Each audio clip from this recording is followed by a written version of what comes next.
Very good evening to all of you. आ गए हो क्लास में? प्रेजेंट हो सारे? चलिए एक बार अटेंडेंस मार्क कर दीजिए। अटेंडेंस मार्क कर दो सारे। अभी कुछ ने ज्वाइन नहीं भी किया है तो अभी बाद में कर लेंगे, कोई बात नहीं। ठीक है, अभी तो ऑफलाइन वाले भी पूरे नहीं आए, कोई बात नहीं, लेकिन हमारा टाइम हो गया, हम क्लास स्टार्ट कर देंगे। एक तो पहले सबसे हैबिट बनाइए टाइमली क्लास में आने की, ठीक है। तो अभी तक हमने 2 चैप्टर कर लिए पीछे, वो आपको अच्छे से क्लियर है ना? ओके। अब रहेगी उसकी एक जो सेकंड चैप्टर हमारा पॉलिनोमियल है, उसकी रिवीजन टेस्ट सीरीज रहेगी। तो रिवीजन टेस्ट सीरीज जो है ना, वो अब हम किसी दिन लगाएंगे, ठीक है। फिर 3-4 दिन के बाद लगाएंगे, सो दैट कि आपको देखेंगे कितना जो है ना याद रह गया। तो अभी 2-3 दिन रुक जाइए, फिर उसकी एक हम टेस्ट सीरीज लगाएंगे। अभी उसकी एक एक्स्ट्रा क्वेश्चन की सीरीज रहती है, वो भी लगाएंगे। तो अभी हम स्टार्ट कर रहे हैं अपना थर्ड चैप्टर, जिसका नाम है लीनियर इक्वेशन, ठीक है, इन टू वेरिएबल। तो सबसे पहले ना हम नाम को समझेंगे, चैप्टर का जो नाम दिया गया है ना उसको अंडरस्टैंड करना। तो बोला गया है लीनियर लीनियर इक्वेशन, है ना, इनटू वेरिएबल, इनटू वेरिएबल्स। अब इसका क्या मतलब है? जैसे हमारे पास ये लीनियर इक्वेशन है a x plus b y plus c is equal to 0। तो ये इक्वेशन का जो डिफरेंस है वो हमने आपको पिछले पॉलिनोमियल में मैंने क्लियर कर दिया ना, कि क्वाड्रेटिक इक्वेशन क्या होती है, क्या रिप्रेजेंट करती है, पैराबोला टाइप रिप्रेजेंट करती हैं। ग्राफ बना करके भी दिखाए, है ना। और वो पैराबोला का जो स्ट्रक्चर बन रहा था उसका किस तरफ जाएगा, उसकी शेप कैसी होगी, एक्स एक्सिस के ऊपर होगा, नीचे होगा, वो सब हमने देख लिया ना। तो उससे में पता चलता है क्वाड्रेटिक इक्वेशन का ग्राफ कैसा बनता है। लीनियर का भी मैंने बताया कि लीनियर का मतलब ये होता है लाइन। तो लाइन का मतलब कि लाइन बनेगी, और इसकी general form a x plus b y plus c equal to 0 होती है, ये भी बता दिया। क्यूबिक इक्वेशन का भी बता दिया, है ना। तो सारी इक्वेशंस को मैंने 1 बाय 1 आपको डिफाइन कर दिया हुआ है। अब हम पर्टिकुलर हर एक इक्वेशन को पढ़ रहे हैं। जैसे अब नेक्स्ट चैप्टर आएगा क्वाड्रेटिक का, तो क्वाड्रेटिक को अच्छे से पढ़ेंगे। फिर पिछला था पॉलिनोमियल का, है ना। तो उसमें क्वाड्रेटिक की हमने कुछ जो इक्वेशंस थी उनको कैसे करना ना, उनका सम ऑफ जीरोस है ना, सम ऑफ प्रोडक्ट ऑफ जीरोस, वो सब देख लिया। तो अब हम चल आ रहे हैं लाइन को देखने के लिए, जिसमें टू वेरिएबल का मतलब इसमें दो वेरिएबल है, एक एक्स और एक y. X and y is the variable. Linear का मतलब लाइन, कि ये इक्वेशन क्या रिप्रेजेंट करती है, लाइन। जब भी हम इसका ग्राफ ड्रॉ करेंगे, क्या बनेंगी, लाइंस बनेंगी, ठीक है, लाइंस तो बनेंगी। अब हमारे पास दो इक्वेशंस आ रही हैं, सपोज किया जाए हमारे पास ये दो इक्वेशंस हैं, ये दो इक्वेशंस हैं हमारे पास, a one x plus b one y plus c one equal to 0, और दूसरी है a two x plus b two y plus c two equal to 0। तो अब ये हमारे पास दो लाइंस हैं। अब इन दोनों लाइंस की नेचर क्या है, मतलब आपस में इनका क्या लिंक है एक दूसरे का, अगर वो देखना हो तो बिना ग्राफ बनाए भी हम, एक तो मेथड होगी हम ग्राफ बनाएं फिर देखें कि ये लाइन कैसी है, कि आपस में इंटरसेक्ट करती हैं, पैरेलल हैं, या क्या है इनका, मतलब इनका आपस में क्या रिलेशन है। तो दूसरा डायरेक्ट वे क्या होगा, उसको आप साथ साथ नोट करते रहना है, इंपॉर्टेंट है, ठीक है। तो सबसे पहले हम ना इनके जो वेरिएबल्स के कॉफिशिएंट्स है ना उनको देखेंगे। अगर हमारा a one equal to a two not equal to b one upon b two आता है, तो इट मीन्स एक लाइन और दूसरी लाइन आपस में क्या होंगी, इंटरसेक्टिंग, मतलब एक दूसरे को काट के जाएंगी। अब इंटरसेक्टिंग लाइंस होती है ना, तो एक ही पॉइंट पे काट के जा सकती हैं, तो इसको बोलेंगे यूनिक सोल्यूशन, है ना। एक ही जगह पे है ना, exactly one solution, unique solution, तो इसको बोलेंगे यूनिक सोल्यूशन। अब जिसका सोल्यूशन होता है उसको बोलेंगे कंसिस्टेंट, जिसका नहीं होता उसको बोलेंगे इनकंसिस्टेंट। फिर अगर सेकंड कंडीशन की बात करें, अगर हम a one upon a two equal to b one upon b two equal to c one upon c two आ जाता है, तो इसका मतलब होगा कि एक लाइन अगर ऐसे है, तो जो सेकंड वाली लाइन है ना, वो भी इसी के ऊपर आ रही है, कोइंसाइड कर रही है इसके साथ, कोइंसाइड कर रही है ऐसे ही। अब इसके देखो कॉमन पॉइंट्स क्या हो सकते हैं, ये वाला, ये वाला, ये वाला, ये वाला, तो इसके बहुत सारे कॉमन पॉइंट है ना। तो इसके बोलेंगे इनफाइनाइट मैनी सोल्यूशन, तो इसके तो बहुत सारे सोल्यूशंस हैं, तो इसको बोलेंगे infinite many solution, infinite many solutions. अब इसके भी सोल्यूशन एग्जिस्ट कर रहे हैं तो इसको भी बोलेंगे क्या बोलेंगे, कंसिस्टेंट। तो ये है, ये लाइन, दोनों लाइंस की नेचर कुछ ऐसी होगी। अगर थर्ड कंडीशन हमारा a1 upon a2 is equal to b1 upon b2 not equal to c1 upon c2 आएगा, तो हमारी जो लाइंस होंगी वो होंगी पैरेलल, मींस एक लाइन ऐसे जा रही होगी, दूसरी ऐसे जा रही होगी। ये मतलब हॉरिजॉन्टली भी हो सकती है, वर्टिकली भी हो सकती है, कैसी भी बन सकती है, लेकिन ये पैरेलल होंगी। ठीक, तो अब ये इनका आपस में कहीं भी टच है ना, एक दूसरे को कट नहीं कर रही, कुछ नहीं कर रही, ये कंटिन्यू ऐसे ही चलती रहेगी, ये कंटिन्यू ऐसे ही चलती रहेगी। तो ये इनका इनका कोई कॉमन पॉइंट नहीं है, तो इसको हम बोलेंगे नो सोल्यूशन। तो इसको ये इनका हुआ no solution. So no solution,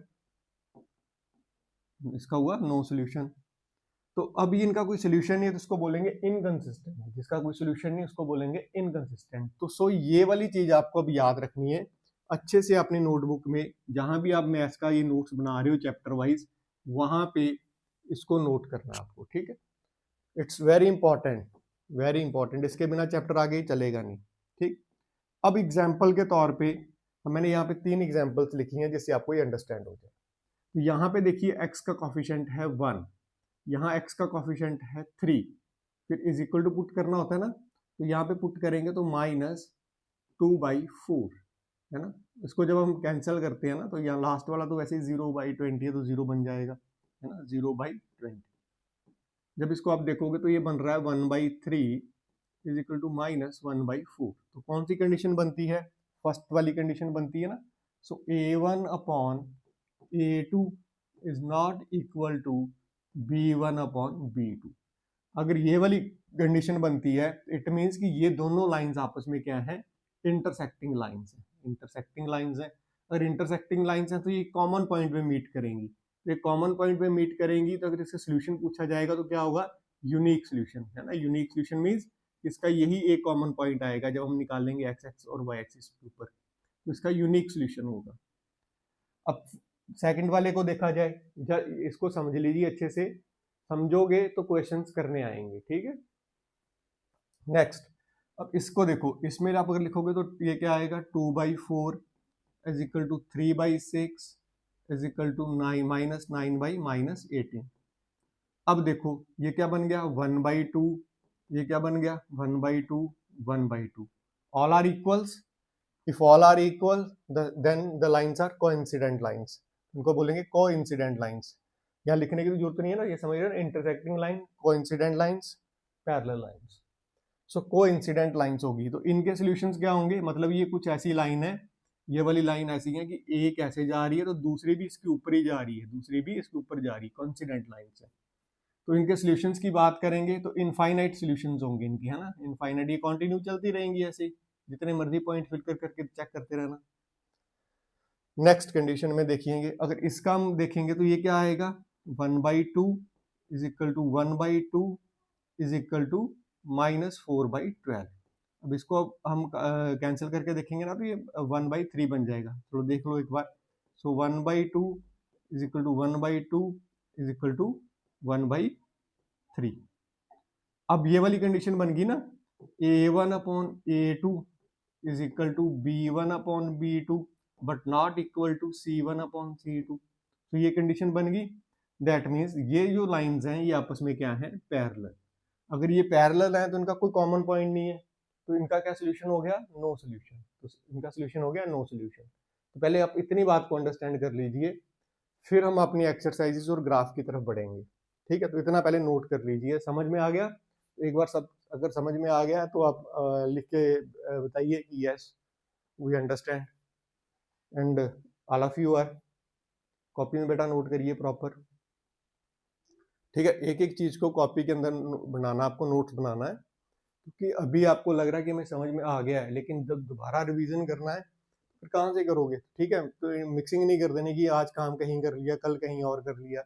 simple जो एक कॉपी लगाई गई है मैथ्स की प्रॉपर चैप्टर वाइज, उसको बनाते जाना है, क्योंकि हम एक एक एग्जाम्पल, एक एक क्वेश्चन करते हैं, है ना, एक एक कंसेप्ट करते हैं। तो सबसे पहले कंसेप्ट लिखते हैं, फिर एग्जाम्पल्स देखते हैं, फिर एक्सरसाइज देखते हैं। तो पर्टिकुलर वैसे ही नोटबुक बनानी है आपको पूरी सीरीज में, है ना, वो आपकी खुद की एक गाइड होगी, सेल्फ गाइड बनानी है आपको अपनी, मेरे साथ साथ बस आपको अपनी सेल्फ गाइड बनानी है अच्छे से। ठीक है, क्योंकि आप बोर्ड की प्रेपरेशन कर रहे हैं तो बोर्ड की प्रेपरेशन एक पर्टिकुलर वे से होगी। तो ठीक है, इतना नोट कीजिए, इसके बिना चलेगा नहीं, और इसको एक बार क्विकली से देख भी लीजिए, रिमाइंड भी कर लीजिए। अब इसके बेस्ड ही हम सारी एक्सरसाइजेस को सॉल्व करेंगे। ठीक है, done everyone, everyone saying done, okay very good.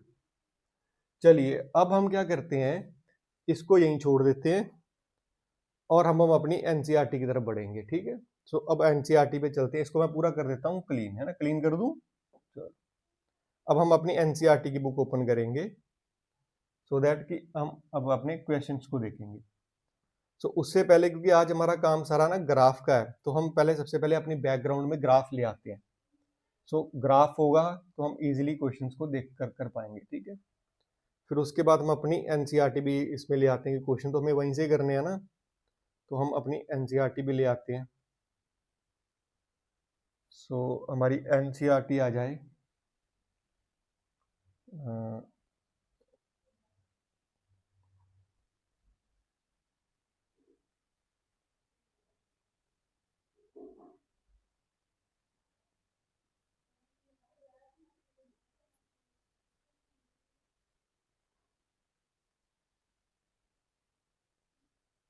चलिए तो हम ना इसको थोड़ा सा साइड पे ले जाता हूँ मैं, आपकी इसको पेज को।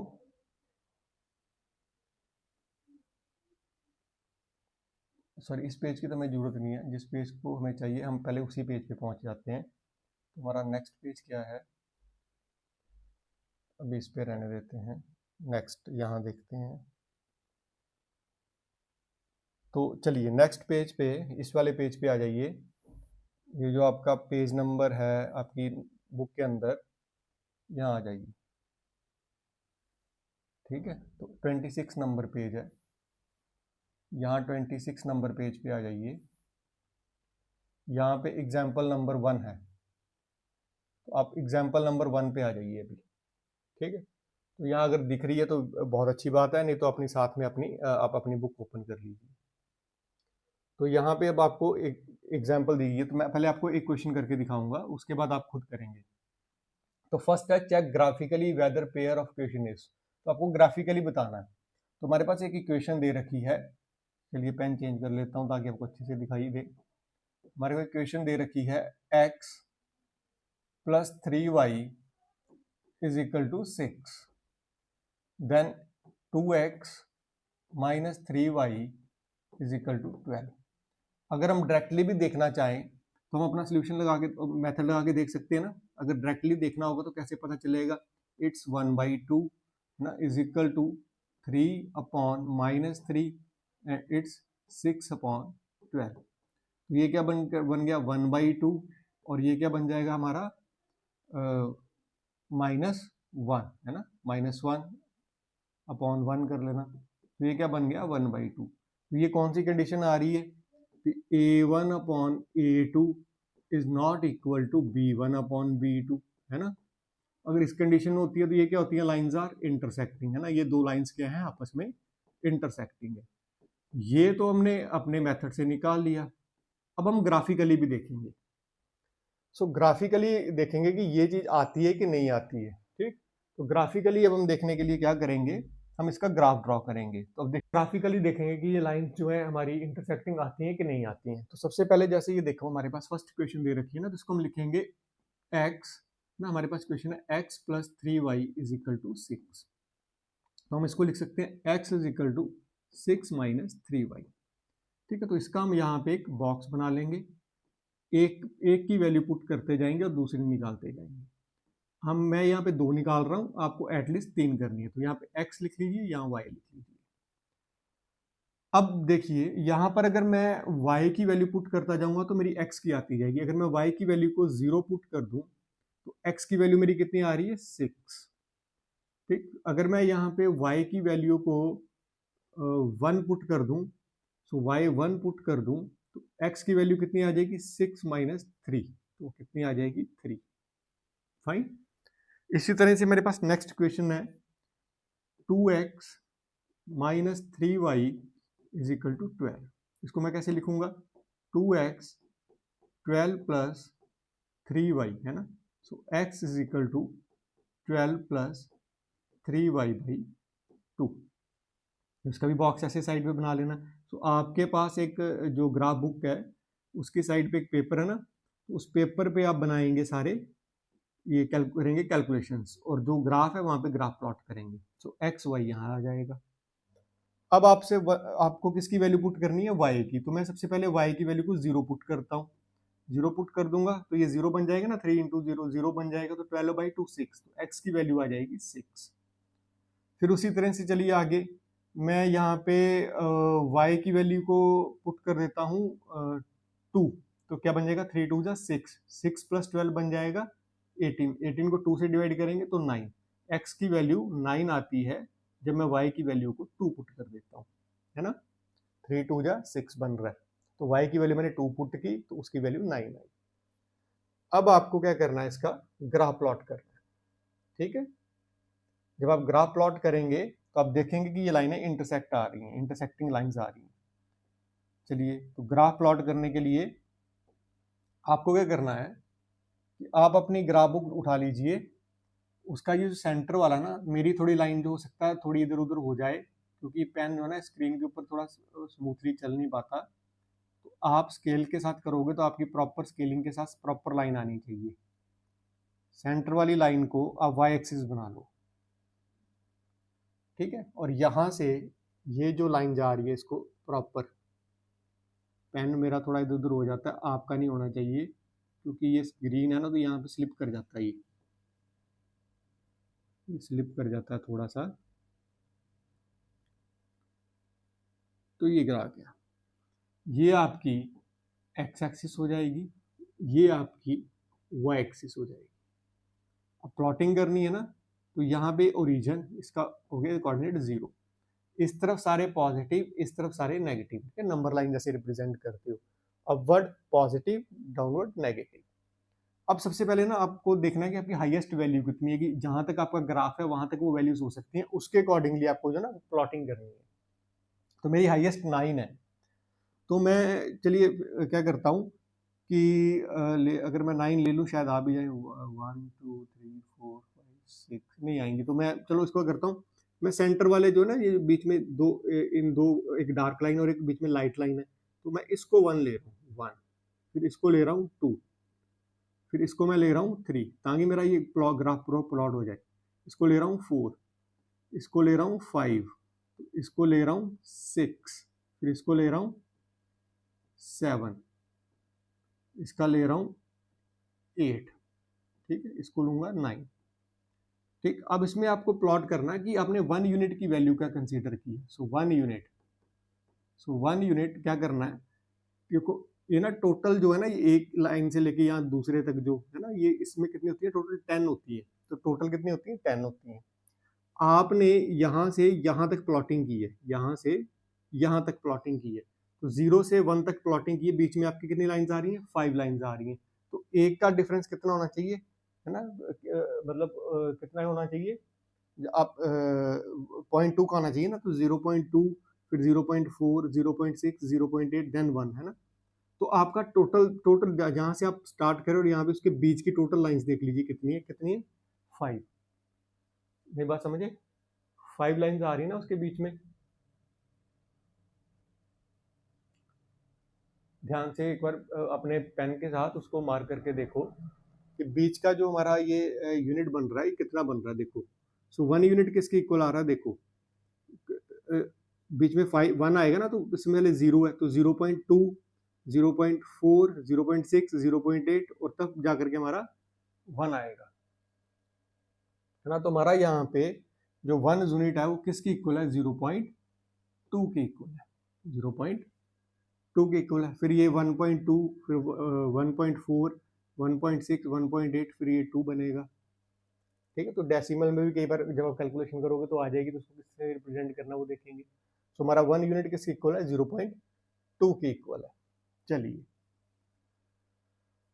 अब आपको सेम वैसे सारा इसको प्लॉट करना है। तो यहाँ पे कितना आ जाएगा, 1, यहाँ पे कितना आ जाएगा, 2, फिर यहाँ पे 3, फिर यहाँ पे 4, यहाँ पे 5, फिर यहाँ पे 6, यहाँ पे 7, यहाँ पे 8 और यहाँ पे 9।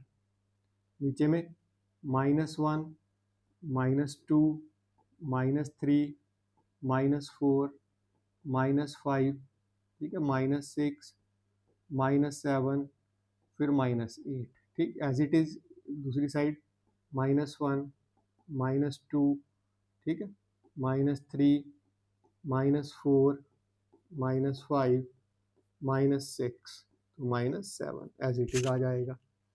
अब आपको प्लॉटिंग करनी है, तो जैसे जैसे आपके नंबर आए थे वैसे वैसे प्लॉट करते जाएंगे। तो y की वैल्यू 0 और x की वैल्यू 6, सो x की वैल्यू 6 और y की 0, ये वाला पॉइंट बनेगा। फिर x की वैल्यू 3 और y की वैल्यू 1, तो x की वैल्यू 3 और y की वैल्यू 1, हमारा ये पॉइंट बनेगा। इसको ज्वाइन करेंगे तो ये हमारी एक लाइन बनेगी। आप स्केल से ज्वाइन करेंगे, ठीक है, मेरा थोड़ा गलत आ रहा है। फिर x की वैल्यू 6, y की 0, सो x की 6, y की 0, सेम यही पॉइंट बनेगा। फिर x की वैल्यू 9, y की 2, x की वैल्यू 9 और y की वैल्यू 2, ये वाली वैल्यू बनेगी। अब इनको ज्वाइन करेंगे तो ये इस तरह से बनेगा ना, ये थोड़ा आप स्केल से करना, ठीक है, ये स्केल से करना, ये ऐसे बन रहा है। तो देखो ये लाइन इंटरसेक्ट करगी ना, ये दोनों लाइंस जो थी इंटरसेक्ट करगी ना, ये हमने पहले प्रेडिक्ट कर लिया था, ये इंटरसेक्टिंग लाइंस है और एक कॉमन पॉइंट पे ये मीट कर रही है। तो इस तरह से ग्राफिकली रिप्रेजेंट करना है। समझ गए इस बात को? चलिए, तो ये एक एग्जांपल थी जो आपको समझाने के लिए थी बस, कि ग्राफ को आपको करना कैसे है। अब आप अपनी एक्सरसाइज का 3.1 का फर्स्ट क्वेश्चन देखिए। पहले आपको एक स्टेटमेंट दी गई है, आपको स्टेटमेंट को कन्वर्ट करना है इक्वेशन में, और देन आफ्टर आप उसका ग्राफ प्लॉट करना है। फिर आपको बताना है कि वो लाइन कैसी है, ठीक है, उसका ग्राफ प्लॉट करके बताएंगे फिर आप। तो जैसे इसमें बोला गया है कि form a pair of linear equation in the following problem and their solution graphically. 10 students of class 10 took part in mathematics quiz.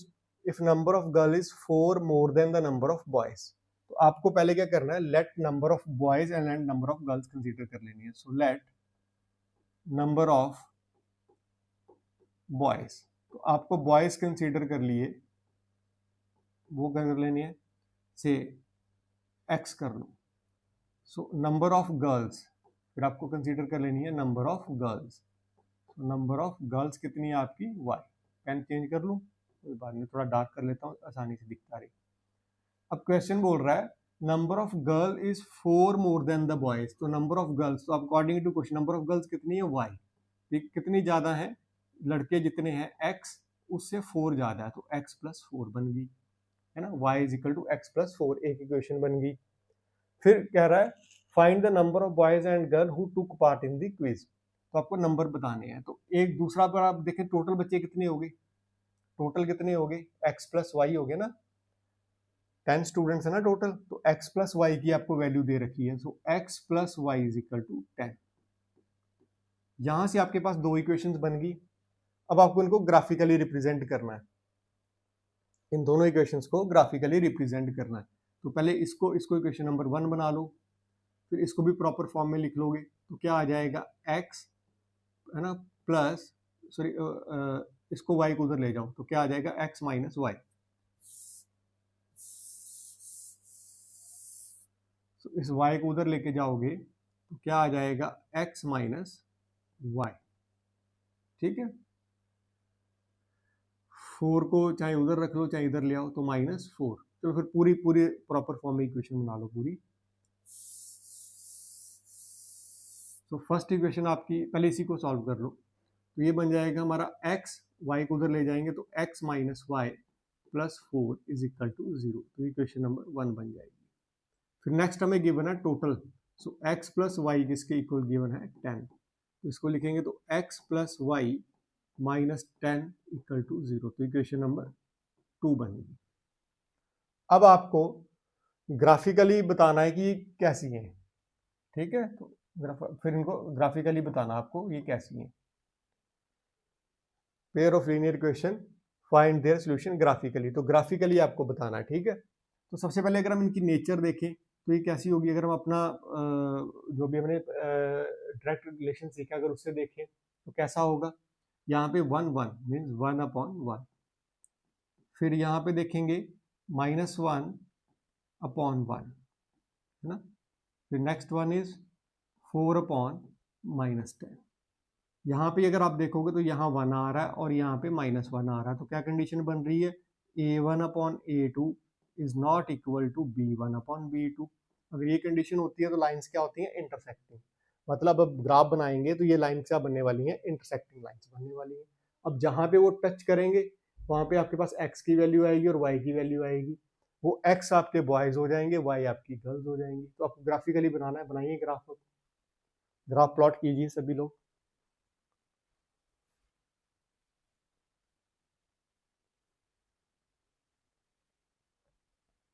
At least 3 values आपको पुट करनी है, 3 वैल्यू पुट करने के बाद आपको ग्राफ बनाना है, ठीक है।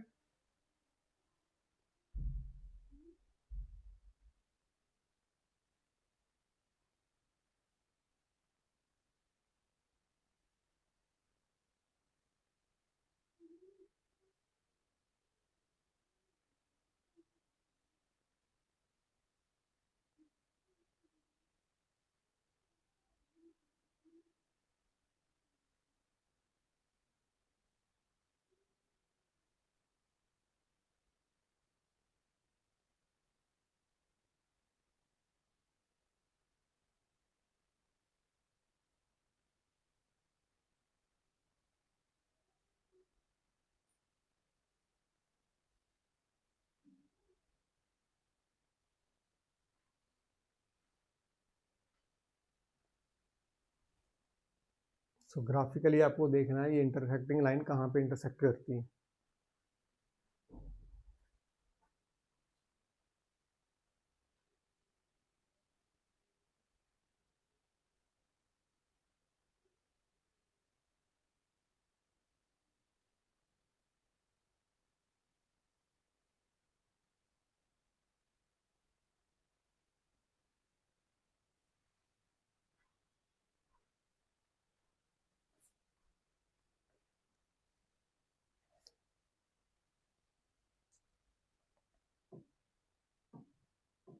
ठीक है, तो ऐसे ही आपको यहाँ पे प्लॉटिंग करते जाना है। एक बॉक्स बना लीजिए, बॉक्स बना लीजिए यहाँ पे, ठीक है। यहाँ पे एक साइड x ले लीजिए, एक साइड y ले लीजिए, फिर दूसरी इक्वेशन का भी ऐसे ही बनाइए, ठीक है। फिर प्लॉटिंग करिए, यहाँ पे x ले लीजिए, यहाँ y ले लीजिए, फिर प्रॉपर प्लॉटिंग कीजिए, ठीक है। एक तरफ x लीजिए, एक तरफ y लीजिए, फिर प्रॉपर प्लॉटिंग कीजिए, ठीक। तो जैसे फर्स्ट इक्वेशन को आप आगे सॉल्व करना होगा तो कैसे कर लोगे, x जैसे भी आपका दिल करे ना, नेगेटिव वाले को चाहे उधर ले जाओ, चाहे इसमें वैल्यूज पुट करके देख लो। तो y की वैल्यूज को पुट करते जाओ, x की वैल्यू को निकालते जाओ, y की वैल्यूज को पुट करते जाओ, x की निकालते जाओ। अगर y को आप 0 पुट कर दो, y को 0 पुट कर दो तो x की वैल्यू आपकी क्या आ जाती है, -4, -4। अगर आप y की वैल्यू को यहाँ पे 1 पुट कर दो तो x की वैल्यू कितनी आ जाएगी, -3, ना। फिर ऐसे आ जाओ, नेक्स्ट मैं भी 2 2 कर रहा हूँ, आप 3 3 करके देखो। फिर x प्लस वाई, यहाँ पे ना x plus y is equal to 10 है, तो यहाँ से आप y की वैल्यू को पुट करो। सो y की वैल्यू अगर 0 पुट कर देंगे तो x की वैल्यू 10 आ जाएगी, फाइन। फिर ऐसे ही y की वैल्यू को आप यहाँ पे 5 पुट कर दो, y की वैल्यू को 5 पुट कर दो तो x की वैल्यू भी 5 आ जाएगी, ठीक है। तो फिर प्लॉटिंग करेंगे, फिर ऐसे प्लॉटिंग करेंगे, फिर इसको प्रॉपर, मेरा थोड़ा आगे पीछे जा रहा है बट आपका प्रॉपर आना चाहिए।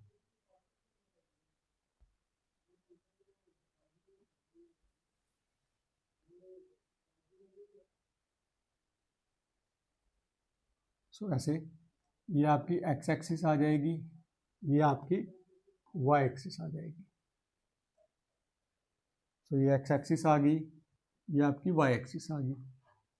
अब जस्ट वैसे प्लॉटिंग करनी है जैसे पहले देखी है, तो आपको अपनी हाईएस्ट वैल्यू मेरी एक्स 10 आ रही है, तो मैं थोड़ा पास करके लूँगा, ठीक है।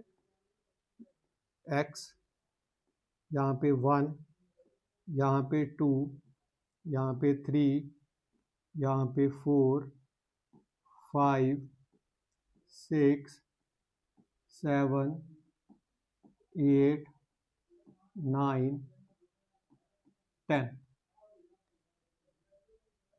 फिर -1, -2, -3, -4, -5, -6, -7, फिर -1, -2, -3, -4, माइनस में मेरे पास नंबर है नहीं, ज़्यादा लिखने की ज़रूरत नहीं है।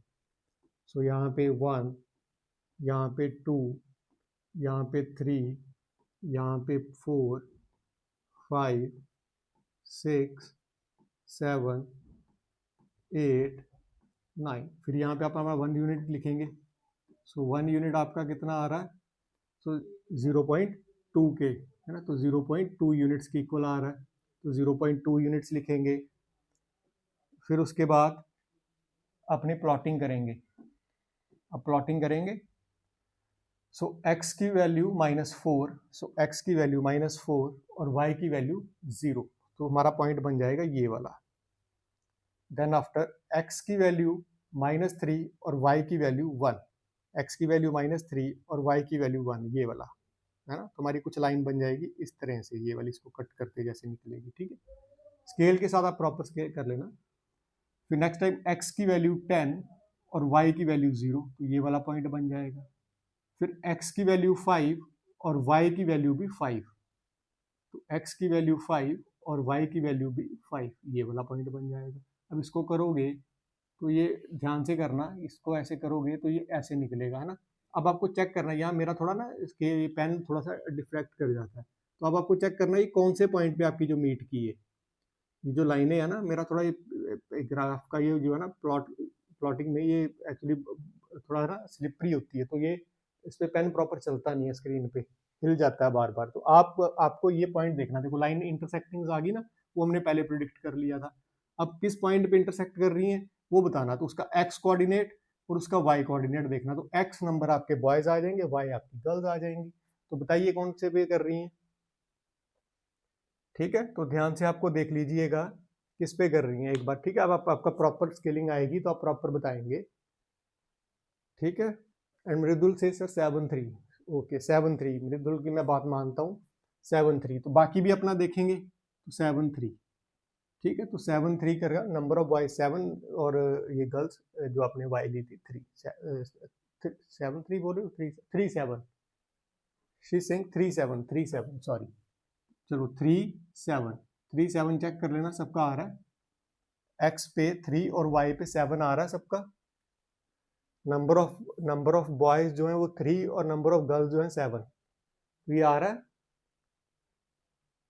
ओके। स्पर्श से यस, स्पर्श का आंसर यस है।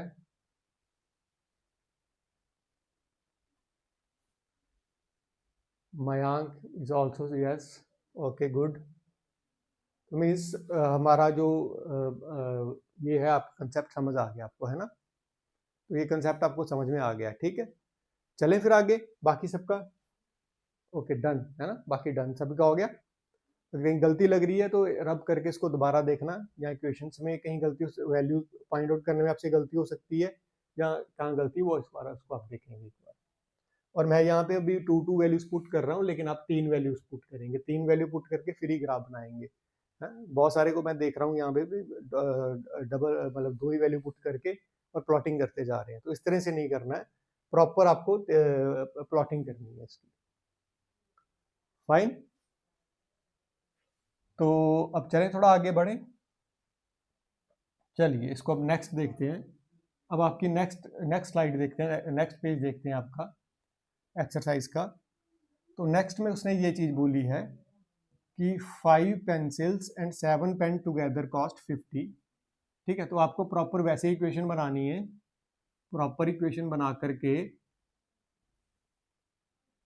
चलो प्रॉपर इक्वेशन को बना करके,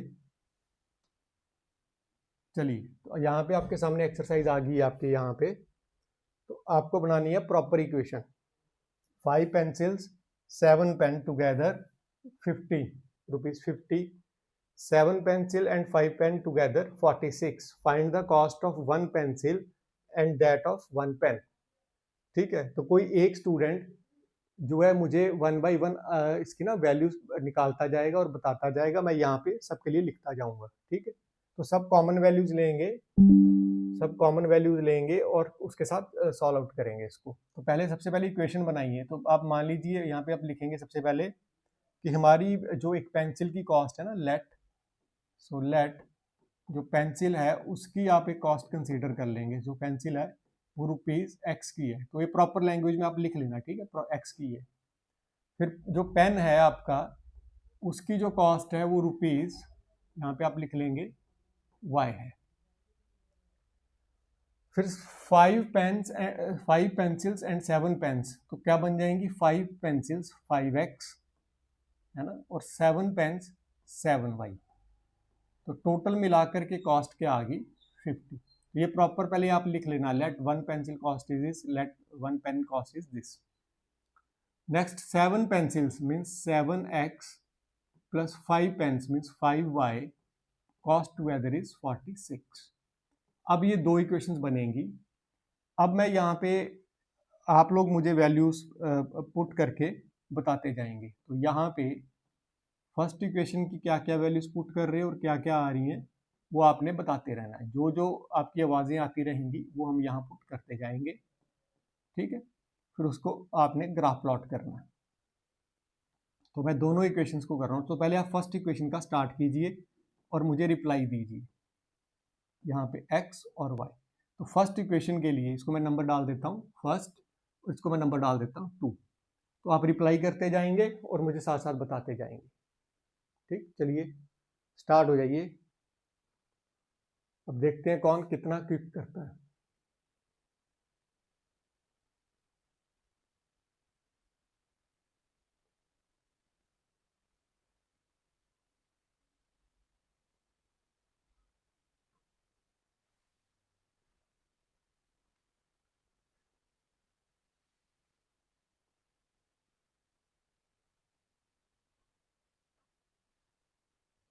so very fast Mayank. Mayank से फॉर फर्स्ट इक्वेशन 3 5 मीन्स 3 5 लिखा, तो पहले x वाला लिखिए फिर y वाला लिखिए। अभी मुझे कंफ्यूजन हो जाएगी, आपने 3 5 लिख दिया बट डोंट मेंशन कि x को लिया और y को लिया। तो सब लोग किस किस फॉर्म में लिखेंगे? जब भी मैसेज कर रहे हो ना, तो जो x वाला है उसको पहले लिखिए, फिर कोमा डाल के y वाला लिखिए, ऐसे है ना, जैसे ये बोल रहे हैं अभी। तो इस तरह से लिख के भेजिए, ऐसे ऐसे नहीं। ऐसे मुझे समझ नहीं आया कि आपने किसको क्या कंसीडर किया है। ओके, 3x को 3, y को 5। ही सेज कि उसने x 3 कंसीडर किया और y 5 आया उसका। बाकियों का चलिए नेक्स्ट, नेक्स्ट वैल्यू का बताइए, नेक्स्ट वैल्यू का बताइए।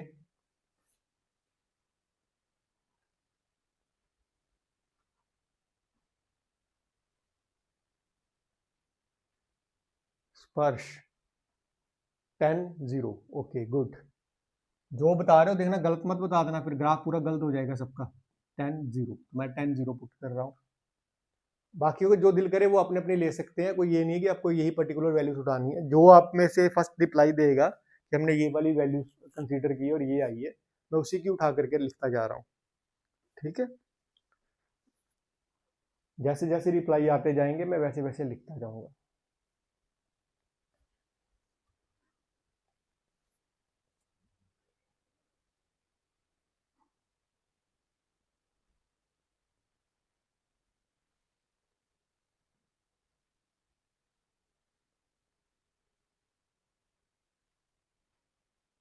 Once again Mayank, first response -410। okay, -410, -410। Next equation पे जाइए। नेक्स्ट क्वेश्चन पे जाइए।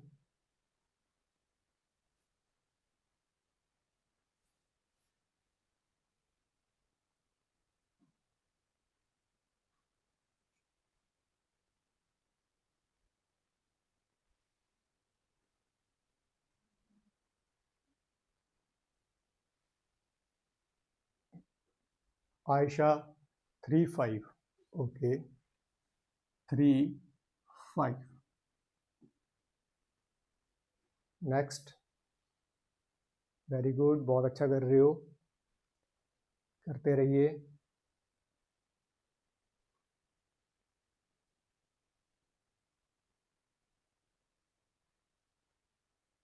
स्पर्श 8-2, चलिए 8-2,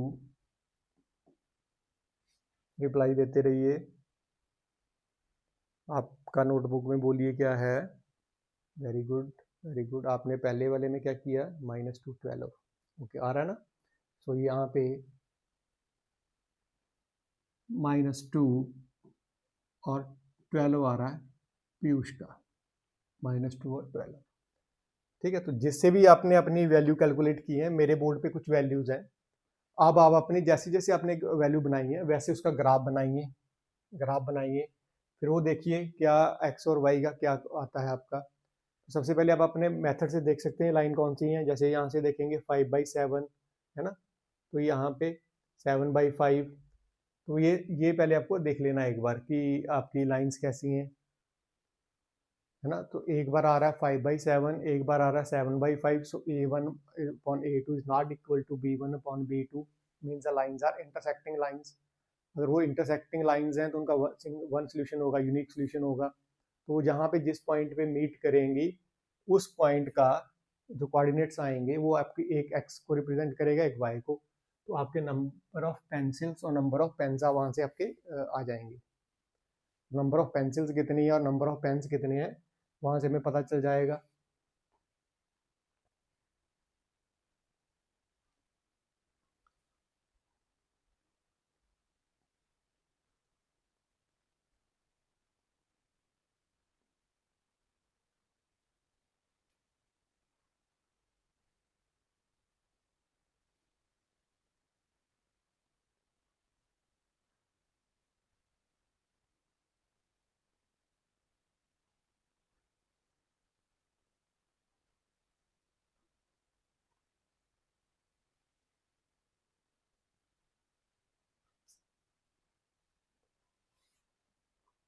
साफ सुथरा ग्राफ बनाना है, बिल्कुल साफ सुथरा प्लॉट करना है, ठीक है।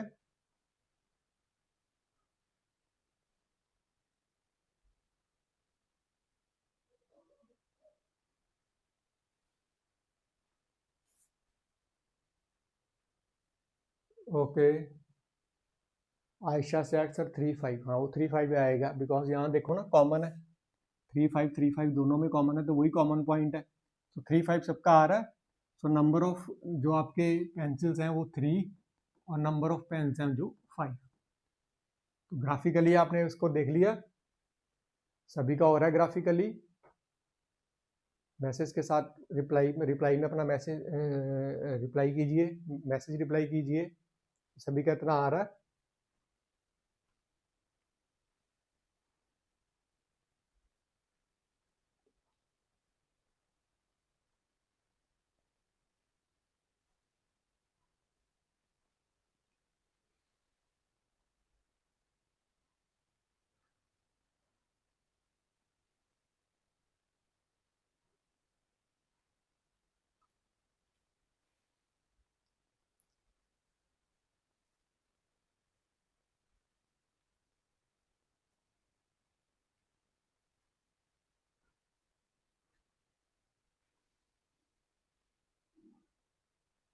ओके एवरीवन से यस, वेरी गुड। चलिए अब थोड़ा सा एक अगला क्वेश्चन और देख लेते हैं, फिर बाकी कल देख लेंगे, ठीक है। ऑन कंपेयरिंग, नेक्स्ट क्वेश्चन में बोला गया है on comparing A1/A2, B1/B2, C1/C2, find out whether line representing following linear equation intersect, parallel और कोइंसिडेंट। तो आपको देख के बताते जाना है। तो फर्स्ट वाला देखिए, फर्स्ट पार्ट में देखेंगे तो क्या बन रहा है हमारा 5/7, 7 is equal to -4/6 is equal to 8/9। तो ये क्या बन रहा है आपका, यहाँ पे देखो कोई इक्वालिटी आ रही है, इसको आप करोगे तो ये आपका 2 आ जाएगा, ये 3 आ जाएगा। तो क्या बन रहा है, A1/A2 not equal to B1/B2। So means पहली लाइन हमारी कौन सी है, इंटरसेक्टिंग लाइंस। फर्स्ट वाली क्या है, इंटरसेक्टिंग लाइंस। फिर सेकंड पार्ट में ट्राई करेंगे, तो सेकंड में देखेंगे इट्स 9/18 3/6 12/24। अब इसको देखो, ये जा रहा है 9 1 जा 9 और 9 2 जा 18, फिर 3 के टेबल पे भी ये है ना 2, फिर ये 12 टेबल पे 2, तीनों equal. So A1/A2 is equal to B1/B2 is equal to C1/C2। अगर ये तीनों कंडीशन सेटिस्फाई करती हैं तो लाइंस आर कोइंसिडेंस लाइन। तो ये सेकंड वाली क्या होगी, कोइंसिडेंस लाइन।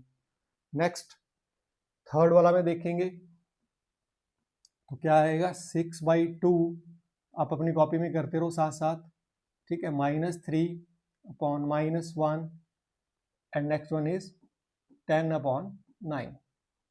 सो माइनस से माइनस कट जाएगा ना, तो ये क्या आ जाएगा 3/1, तो ये भी 3/1 है ना, नॉट इक्वल टू ये 10/9। तो ये क्या बन गया हमारा, A1/A2 इक्वल टू B1/B2 और नॉट इक्वल टू C1/C2। तो ये क्या कंडीशन है, पैरेलल लाइंस। तो थर्ड वाली क्या है हमारी, पैरेलल लाइंस। ठीक है, तो ये पैरेलल लाइंस। जो बाकी का हम कल देखते हैं, ठीक है, नेक्स्ट क्लास में देखते हैं। ये सेम ही वैसे कंसिस्टेंट बताना कोई ज़्यादा मुश्किल नहीं है, तो अब कल देखेंगे। ठीक है, अभी आप लोग ग्राफ वगैरह बनाए, आपने बेसिक कंसेप्ट को देख लिया, इतना सीख लिया बहुत है आज के लिए। ठीक है, सो अब हम बाकी कल देखते हैं।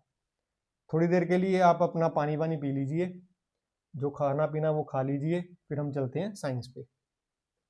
ठीक है, 2 मिनट के बाद हम वापस मिलते हैं साइंस की क्लास के लिए। तब तक के लिए आप लोग अपना जो भी आपको खाना पीना है वो खाना पीना करके आ जाइए। पानी वगैरह पी लिया, तो चलो स्टार्ट करते हैं। आज का जो हमारा नेक्स्ट चैप्टर है एसिड बेसिस एंड सॉल्ट है। तो ये चैप्टर इतना ज़्यादा मतलब टफ नहीं है, बड़ा इजी सा चैप्टर है। आज जस्ट हम इसका थोड़ा सा ओवरव्यू लेंगे, 10-15 मिनट की क्लास में जस्ट ओवरव्यू लेंगे, उसके बाद बेसिक, फिर कल से इसको डीपली स्टार्ट करेंगे। तो सबसे पहले एसिड जो होते हैं क्या होते हैं, और बेसिस हैं वो क्या होते हैं। एक्चुअली इनको डिफरेंशिएट किया जाता है 2 बेसिस पे। एक तो इनकी पीएच वैल्यू के ऊपर है ना, कौन से प्रोडक्ट्स जो हैं वो एसिड की कैटेगरी में आते हैं, कौन से बेसिस की कैटेगरी में आते हैं, तो इनको पीएच के उसके ऊपर किया जाता है। बट सिंपल अगर हम बोले ना कि जर्नल देखने के लिए, जर्नल तौर पे ना जो साइंटिस्ट है उन्होंने इनको 2 उसको मतलब डिवाइड कर दिया हुआ इनके टेस्ट के अकॉर्डिंगली। तो जो एसिड्स होते हैं ना, तो ये थोड़े क्या बोलते हैं, सॉर टेस्ट में खट्टे होते हैं। जैसे एग्जाम्पल देखें नेचुरल एसिड्स की अगर हम बात करें, तो इसमें आप कौन कौन सी एग्जाम्पल, जैसे कच्चा आम है, तो कच्चा आम आप खाओगे तो बहुत खट्टा लगेगा, तो दैट इज उसमें एसिड है ना, तो उसको नेचुरल एसिडिक प्रोडक्ट है ना। तो वो ये नहीं बोलोगे अब कि वो एसिड है तो हम खाएंगे तो हमारे को प्रॉब्लम्स हो जाएंगी। उसकी पीएच वैल्यू पे डिपेंड करता है वो कितना एसिडिक है ना। तो वो अभी पीएच लेटर ऑन समझ में आएगा आपको, पीएच भी हम पढ़ाएंगे आपको जब इससे क्लास आगे बढ़ती रहेगी।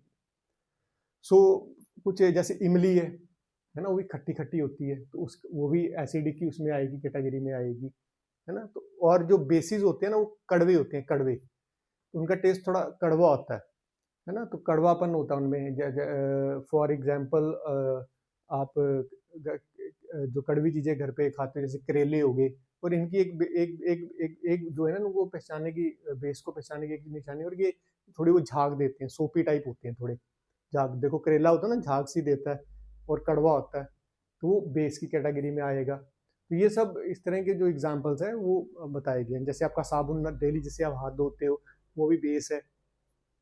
तो ये सब बेस है, जैसे उसको आइडेंटिफाई करने के लिए ये एक उनको कैटेगरी बना दी गई है कि एसिड्स को और बेसिस को कैसे देखना है। एग्जैक्ट को एसिड है या बेस है वो हमारे को पीएच वैल्यू से पता चलता है, या कुछ इंडिकेटर्स होते हैं जिनसे हमें ये चीज़ें पता चल जाती हैं कि ऐसी प्रोडक्ट एसिड है या बेस है। तो ये उसकी कुछ आइडेंटिफाई करने की ये कुछ उसकी मतलब चीज़ें हैं या कुछ निशानियाँ बोल लीजिए।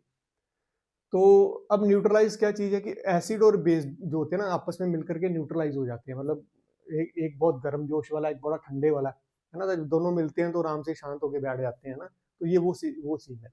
जैसे सपोज आपको एसिडिटी हुई थी, तो आपके पेट में जब बहुत ज़्यादा HCl बन जाता है, बहुत सारा एसिड बन जाता है ना, तो फिर आपको बहुत एसिडिटी होती है, पूरी फूड पाइप में जलन वगैरह रहती है, तो आप क्या करते हो, इनो ले आओ जी, इनो पीते हैं। तो इनो क्या है, बेस, इनो बेस है, तो वो आप पानी में डाल के पी लेते हो, तो एसिडिटी जो को वो क्या करता है, न्यूट्रल कर देता है। तभी वो ऐड वाले बोलते हैं 6 मिनट में 6 सेकंड में मतलब आपको रिलीफ मिल जाएगा। तो क्योंकि वो क्या इसी बेस पे बोलते हैं, क्योंकि एसिड और बेस जब मिलेगा तो एक दूसरे को न्यूट्रलाइज कर देगा, इसलिए इनो जो आपकी 6 सेकंड वाली वो ऐड आती है।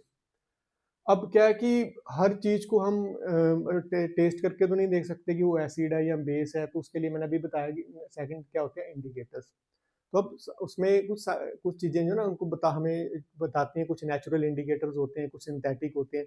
सिंथेटिक वो होते हैं जो लेबोरेटरी में कुछ साइंटिस्ट ने बनाए। तो ऐसे जो ये जो नेचुरल है, नेचुरली आप ऐसे एक एग्जांपल देता हूँ मैं आपको, कि कभी हमारी ना शर्ट के ऊपर व्हाइट शर्ट हो, वो भी व्हाइट पे लगा के देख लेना अगर होगा, तो हल्दी जैसे लग जाए ना घर पे, टर्मरिक जो होती है, हल्दी लग जाए हमारी शर्ट के ऊपर, तो आप जब उसको उसके ऊपर ना सोप लगाना, जो जिस साबुन से आप धोते हो उसको लगाना, तो आप चेक करना जिस पॉइंट पे वो हल्दी लगी है ना, तो वो ब्राउनिश हो जाएगा, कलर चेंज कर देगा उसका, ब्राउनिश हो जाएगा। लेकिन उसके बाद फिर से धोओगे, वापस वो हल्दी का कलर आ जाएगा, टर्मरिक का कलर वापस आ जाएगा।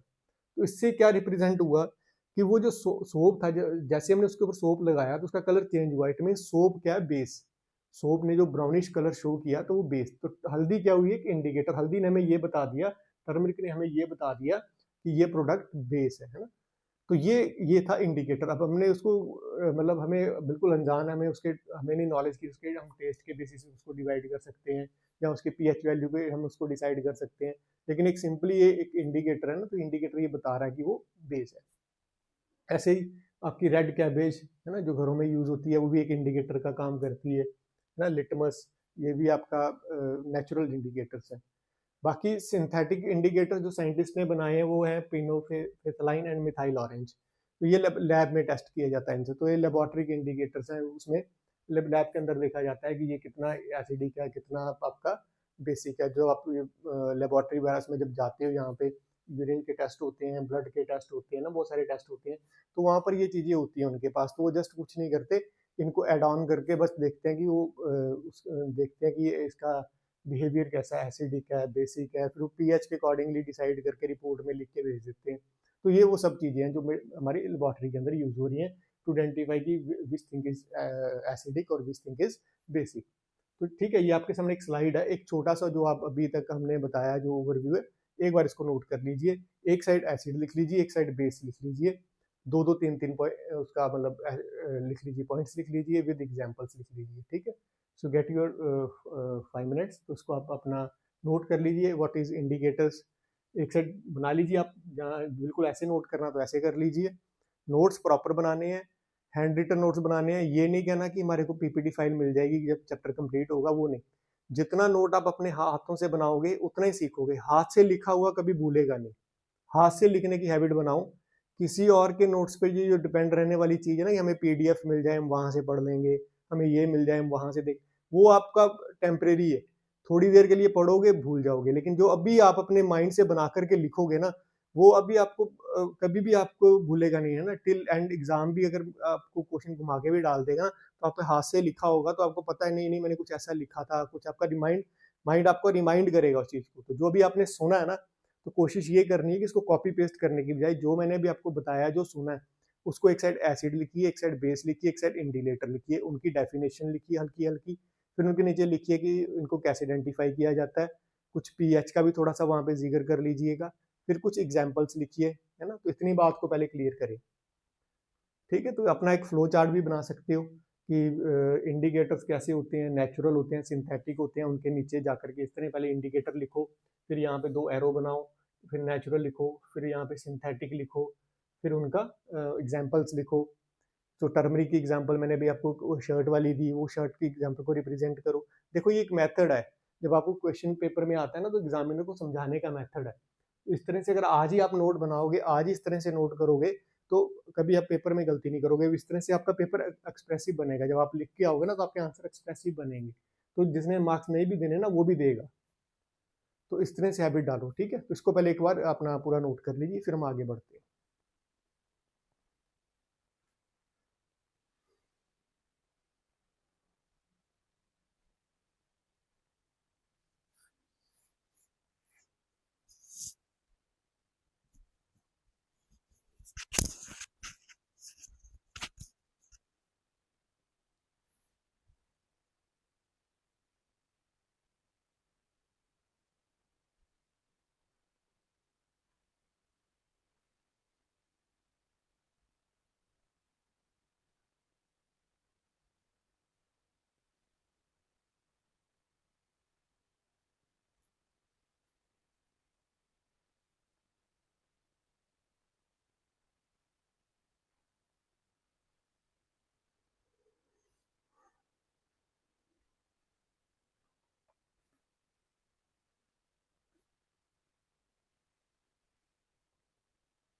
डन। ठीक है, न्यूट्रलाइज की भी रिएक्शन लिख लेना, इनो वाली एग्जांपल है, उसको आप रिप्रेजेंट कर सकते हो। अब एक तो हो गया हमारा ए इंडिकेटर्स का, है ना। तो ये मैंने आपको जो स्पेशल एग्जांपल थी वो यहाँ रिप्रेजेंट की है, वो मैंने आपको बता दी है। सो एक लिटमस टेस्ट भी होता है। लिटमस होता है कि हमारे पास दो लिटमस होती है, एक ब्लू और एक रेड। तो ये आपको ज़्यादातर लेबोरेटरी में जाएंगे तो देखने को मिल जाएंगे, मतलब स्ट्रिप टाइप है ना लिटमस होती है। तो वो उसको डाला जाएगा, जो भी आपका जिसको भी आपने टेस्ट करना है कि वो एसिडिक है या क्या है बेसिक है, उसको अगर चेक करना है तो उसमें डालेंगे। अगर वो ब्लू लिटमस जो है ना, अगर वो रेड हो जाती है, ब्लू लिटमस जो है ना रेड हो जाती है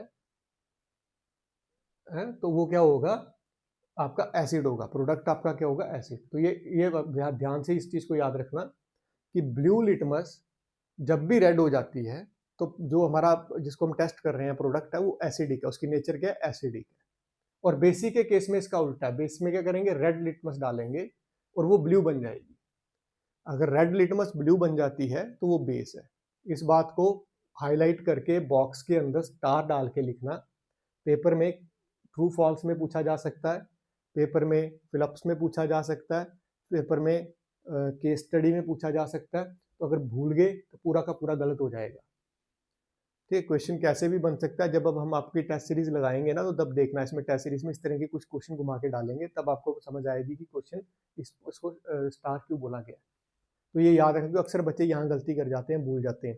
तो हमेशा याद रखना है। याद रखने के लिए कैसे करना, ए और बी का आपस में रिश्ता है और तो आर बनता है। ए और बी का रिश्ता है, आर बनता है। तो मतलब एसिड में ब्लू लिटमस डाला जाता है तो रेड बनता है। दूसरा उसका रिवर्स है, ए और बी का रिश्ता है। ठीक है, दूसरा बी और आर का रिश्ता है। दूसरे को ऐसे याद रखना, ब्रेड ब्रेड, बेस और red, bread bread, bread blue, bread blue, bread blue. याद रखने का तरीका, ब्रेड ब्लू मीन्स बेस में रेड लिटमस डालेंगे तो क्या बनेगा, ब्लू।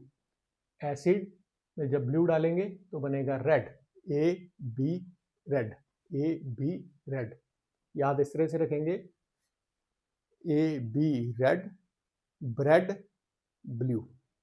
ठीक, ब्रेड मीन्स बेस, बेस में जब हमने डाला रेड लिटमस तो बन गया ब्लू। ठीक, ए बी, ए के बाद बी आता है ना, तो ए बी, ए एसिड में बेस डाला तो बन गया रेड। ये याद रखने का मेथड होगा। अब ऐसा नहीं है तो कि हमें एसिड बेस को चेक करने के यही तरीके हैं। तो सबसे पहला हमने एक तरीका देखा कि हाँ उनके टेस्ट के अकॉर्डिंगली, है ना। एसिड बेसिस को अभी तक हमने जो पढ़ा है कि हम एसिड बेसिस को डिसाइड कर सकते हैं कितने बेसिस के ऊपर, जो जो अभी तक हमने देखा है। सबसे पहला हमने देखा उनके टेस्ट के अकॉर्डिंगली। तो आज की क्लास में अभी तक जितना पढ़ा है उसमें हमने देखा एसिड और बेसिस को डिफरेंट करने के लिए, एसिड या बेसिस को देखने के लिए सबसे पहला हमारे पास, ये वन यहाँ लिखना था, सॉरी वन। सबसे पहला तरीका क्या है हमारे पास, एक तो हम उनको उनके टेस्ट के अकॉर्डिंगली देख सकते हैं, है ना। फिर number two, through using indicators देख सकते हैं, उनकी इंडिकेटर्स के थ्रू भी देख सकते हैं। हमारे इंडिकेटर्स जो होते हैं वो हमें बता सकते हैं। नंबर थ्री, लिटमस टेस्ट, हमें लिटमस टेस्ट भी हमें बता सकता है। सो लिटमस टेस्ट से भी हमें पता चल सकता है। सो नंबर फोर हमारा जो होगा वो होगा स्मेल। स्मेल के अकॉर्डिंगली भी हम डिसाइड कर सकते हैं एसिड है कि बेसिस है। तो स्मेल के अकॉर्डिंगली भी देख लेते हैं। सो ये हमारे इंडिकेटर्स हैं। ठीक है, कुछ इंडिकेटर्स हमारे जो होते हैं, थोड़ा इसको और देख लीजिए। अब कुछ क्या होता है कि कुछ इंडिकेटर्स होते हैं जो हमारे लैब में बनाए जाते हैं, और कुछ होते हैं बोलते इसको ऑल्फैक्टरी इंडिकेटर्स। ऑल्फैक्टरी इंडिकेटर्स क्या होते हैं, इनकी स्मेल चेंज होती है। जैसे हमारे पास वो क्लॉव्स आते हैं ना, चाय में डालते हैं, लौंग जिसको बोलते हो। तो अगर आप उसको प्रोडक्ट में डालते हो तो अगर उनकी स्मेल चेंज हो जाती है दैट मीन्स वो बेस है। अगर स्मेल चेंज नहीं होती दैट मीन्स वो एसिडिक है ना। अब सब्जियों में इसको ये मसाले वाली बहुत सब्जियां होती हैं ना, थोड़ी मतलब एसिडिक इन नेचर है, उसमें अगर आप लौंग वगैरह डालोगे तब देखते हो उसमें उनकी स्मेल एज इट इज़ रहती है, तो वो एसिडिक बिहेवियर शो करता है। है ना। इस तरह से ये स्मेल के अकॉर्डिंगली भी हम देख सकते हैं लैब के अंदर। तो कुछ ये तो हो गए नेचुरल हमारे इंडिकेटर ऑफ ऑल्फैक्टरी इंडिकेटर्स। तो नेचुरल ऑल्फैक्टरी इंडिकेटर्स हो गए, तो जो जैसे ये हमारा अभी मैंने आपको एग्जांपल दी है, लॉन्ग की एग्जांपल दी है। अनियन, अनियन भी हमारा ऐसा ही है। तो आप एक अनियन के साथ टेस्ट भी परफॉर्म कर सकते हैं कि अनियन को लीजिए, ठीक है, उसके ऊपर क्या बोलते हैं, आपको दो प्रोडक्ट डालिए, एक एसिड और बेस वाला। जब आप एसिड वाला डालेंगे तो अनियन की जो स्मेल है ना वो नहीं जाएगी, वो एज इट इज रहेगा। तो बेस बेस डालेंगे तो उसकी स्मेल चली जाएगी। फॉर एग्जांपल जब आप रेस्टोरेंट वगैरह में जाते हैं ना, तो वहाँ पे वो बोल देते हैं आपको एक प्याज प्याज दीजिए, वो क्या बोलते हैं, अ, एक प्याज होता है वो देते हैं, मतलब ऑनियन देते हैं। तो वो भिगोया होता है, तो बेसिक में होता है। तो उससे क्या होता है, उसकी वो जब हम खाते हैं तो स्मेल नहीं आती उसकी, मतलब वो बेस है, ठीक है। तो बेस के अंदर उसको भिगो देते हैं वो। तो भिगे इसके अंदर भिगो के रखते हैं, उससे उसकी स्मेल चली जाती है। तो जैसे अगर एसिड में करेंगे तो एसिड में स्मेल नहीं जाती उसकी। तो बेस के अंदर उसको भिगो देंगे तो उसमें से उसकी स्मेल गायब हो जाती है अनियन की, तो वो खाने में बहुत अच्छा लगता है। ठीक, तो ये हमारे नॉर्मल एग्जांपल्स थे। ऐसे ही कुछ आपकी बुक्स में जो एक्टिविटीज़ दी हैं वो हमने आपको मैंने बता दी हैं। तो ये लिटमस टेस्ट भी हमने अभी डिस्कस कर लिया। ये यहाँ पे लिटमस टेस्ट के मैंने बताया गया कि एसिड के अंदर डालेंगे तो क्या रहेगा, जो बेस में एसिड में वाटर में नो चेंज रहेगा। एसिड में यहाँ गलत लिख दिया, एसिड में क्या बन जाएगा, वो रेड बन जाएगा, और उसमें क्या बन जाएगा, ब्लू बन जाएगा। तो ये एक लिटमस टेस्ट के बारे में बताया गया। यहाँ थोड़ा ठीक कर लेना, स्लाइड में गलत है। देन आफ्टर ये एक एक्सपेरिमेंट आपकी बुक की पेज नंबर 2-3 पे ना एक एक्टिविटी दी गई है। वो एक्टिविटी मैंने अभी आपको बता दी है, जस्ट इसको एक बार रीड मारना है। एक्टिविटी क्या है, वो ऑनियन वाली एक्टिविटी है, मैंने बता दी है। तो हमने पेज नंबर इसलिए स्पेसिफाई किया भी आपको पता चलता रहे। अब हम जर्नली देखें तो एसिड्स की ना जो रिएक्शन होती है मेटल के साथ, तो वो क्या होती है कि जब भी एसिड ना, इसको इस चीज़ को अब याद रखना, अब जो अब आगे स्टडी याद हो रही है, रिएक्शन से याद हो रही है, इसको याद रखना। एग्जाम में अब यहाँ से क्वेश्चन बनते हैं कि एसिड का जब भी रिएक्शन होता है ना मेटल के साथ, एसिड जब भी रिएक्ट करेगा मेटल के साथ, तो वो हमेशा सॉल्ट और हाइड्रोजन गैस प्रोड्यूस करेगा। जब भी हाइड्रोजन गैस प्रोड्यूस होगी ना, तो उसकी बबल्स की आवाज आएगी, बबल्स प्रोड्यूस होंगे, बर्निंग है ना, पॉपअप साउंड सी आएगी। तो इस तरह की कुछ साउंड्स आएगी, आप ऑब्जर्व करोगे। फॉर एग्जाम्पल के लिए जब ऐसे इसमें जिंक में आप सल्फ्यूरिक एसिड डालते हो तो जिंक सल्फेट बनता है और ये हाइड्रोजन गैस इवॉल्व होती है। अभी यहाँ पे आपने सॉलिड स्टेट में डाला था, ये आपकी एक्वस स्टेट थी। अब ये पूरा का पूरा जिंक खत्म हो गया, डिजोल्व हो गया इसमें, तो इसके पूरा एक्वस स्टेट में आ गया है, एक्वस स्टेट में, और ये बन गई गैस। तो मतलब जिंक पूरा इसमें डिजोल्व हो जाएगा। जैसे एसिड डालोगे मेटल इसके अंदर डिजोल्व हो जाएगी। तो मेटल जब भी एसिड के साथ रिएक्ट करते हैं तो उसको मेटल को खत्म कर देता है। एसिड एसिड क्या करता है, मेटल को खत्म करता है, उसको एक्वस स्टेट में कन्वर्ट कर देता है और हाइड्रोजन गैस प्रोड्यूस करता है। ऐसे ही अगर आप और अनदर एग्जांपल देखो ना, सोडियम। तो सोडियम के अंदर कभी आप HCl डाल दो तो ये बहुत एक्सप्लोजिव रिएक्शन होती है, मतलब इसको कभी ट्राई नहीं करना, बहुत ज़्यादा होती है ये एक्सप्लोजिव। तो हमारा NaCl2 बनता है, सोडियम पूरा खत्म हो जाएगा किसके अंदर, हाइड्रोक्लोरिक एसिड के अंदर। बहुत ज़्यादा गैस निकली, बहुत ज़्यादा धमाका होगा, है ना, तो ये करना नहीं कभी। सो NaCl प्लस, और इसमें क्या निकलने वाली है, हाइड्रोजन गैस। हमें ये जनरल रिएक्शन याद रखनी है, एक सॉल्ट बनेगा और एक हाइड्रोजन गैस। तो ये सॉल्ट बनेगा सोडियम क्लोराइड, और हाइड्रोजन गैस आउट होगी उसमें से। तो रिएक्शन को बाद में बैलेंस करना, यहाँ 2 हाइड्रोजन है तो यहाँ पे 2 कर लेना, ठीक है। तो यहाँ पे 2 आ जाएगा, फिर यहाँ पे भी 2 आ जाएगा, तो रिएक्शन बैलेंस कर लेनी। ऐसे और भी आप बहुत सारे कर सकते हो। मैग्नीशियम के अंदर आप, मैग्नीशियम है आपके पास, तो मैग्नीशियम के अंदर आप HCl डालो या सल्फ्यूरिक एसिड डालो तो मैग्नीशियम क्लोराइड बन जाएगा। सो मैग्नीशियम क्लोराइड बन जाएगा और साथ में क्या निकलेगी, हाइड्रोजन गैस निकलेगी। रिएक्शन को बैलेंस करना है, क्लोरीन यहाँ 2 है तो यहाँ 2 करो, हाइड्रोजन 2 तो 2 बैलेंस, तो ये बन जाएगी, मैग्नीशियम क्लोराइड बन जाएगा।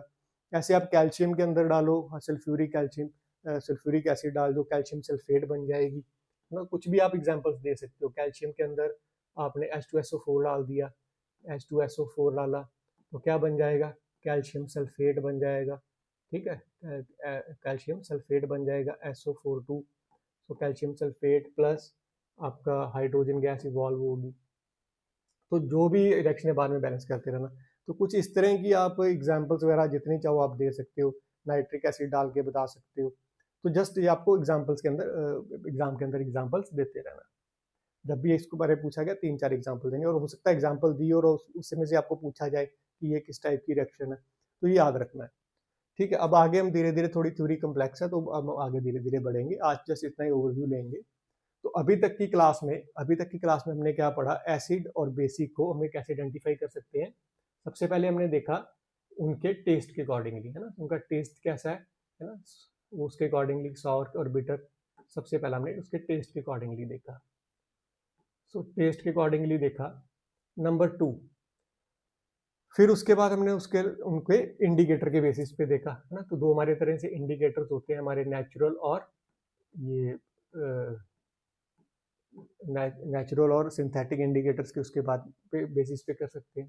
थर्ड, लिटमस टेस्ट देखा हमने, लिटमस टेस्ट के थ्रू हम डिसाइड कर सकते हैं, लिटमस टेस्ट के थ्रू हम डिसाइड कर सकते हैं, है ना।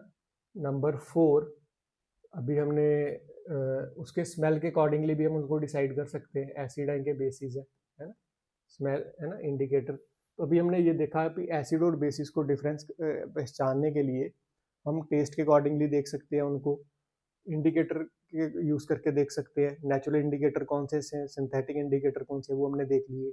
लिटमस टेस्ट हमने देख लिए, है ना, लिटमस टेस्ट क्या है वो हमने पूरा पढ़ लिया है कि एसिड से एसिड है या बेस है वो आइडेंटिफाई कैसे करेगा। फिर स्मेल के अकॉर्डिंगली भी हमने देख लिया, है ना, ऑल्फैक्टरी इंडिकेटर्स क्या होते हैं वो भी देख लिए। फिर हमने फिफ्थ, हमारे पास लास्ट जो होता है वो क्या होता है, इसको चेक करने का, पीएच। पीएच अभी हम लेटर ऑन डिस्कस करेंगे। सो पीएच के बेसिस पे हम इसको देख सकते हैं, है ना। तो ये थी जस्ट एक आज का ओवरव्यू की एसिड बेसिस का जो डिफरेंस है वो क्या है, उनको कैसे आइडेंटिफाई किया जा सकता है, कैसे देखा जा सकता है। डिटेल थ्योरी बाद में देखेंगे।